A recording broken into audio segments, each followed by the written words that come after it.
Bensouda team sought sexual favors, according to Ruto, apparently.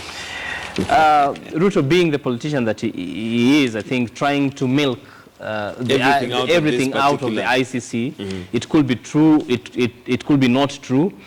Sex has always been an issue, even when you looked at the peacekeeping operations. Mm-hmm. There has been allegations that those soldiers who were sent there, they solicit sexual favors in return of food for those people. In this particular context, the Karim Khan, the lawyer for Mr. Ruto, has made an application before the trial judges so that ICC and its own investigators, they actually get investigated because it is alleged in that system where they're trying to procure witnesses, some malpractices happened. Yes. Yeah. So I think this is just pushing us on into the political season. He will try to milk it dry as much as he can. Yeah. Okay, and moving on now to page 9, plans to scrap visas for South Africa. So for anybody planning to travel to South Africa, this would come as good news, but it's mainly student visas, I believe,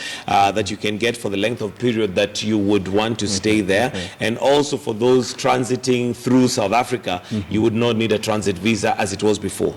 Certainly so. South Africa has been a major trade partner for Kenya, and over time there's been complaints about their visa regime, which seem to be very, very rigid.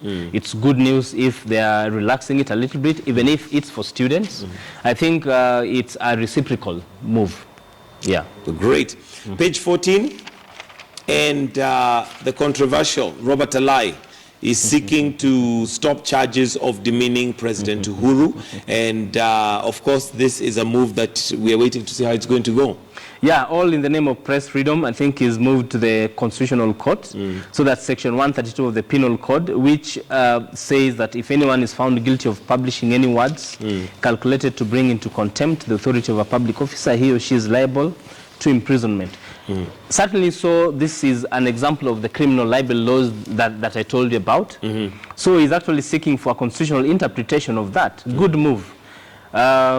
Let us wait for what the High Court will certainly give. Okay. Yes. And well, that's where we're going to wind up our newspaper review this morning. And do stay with us. Coming up, we have what we call the newsroom. And of course, yesterday being the commemoration of World Press Freedom Day, we'll be looking at whether Kenya has actually indeed made some progress when it comes to press freedom. But just to give you an update, as promised, of the traffic situations and using Mathri route here, we have traffic on Langata Road is starting just after the barracks, slowly moving. So if you're coming down Langata Road, be wary that it starts right from the barracks and it can be very slow. Normally it goes all the way to the roundabout at T-Mall Junction.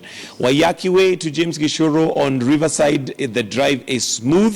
Waiyaki Way clear until you reach Kangemi. I guess those are people coming from further on.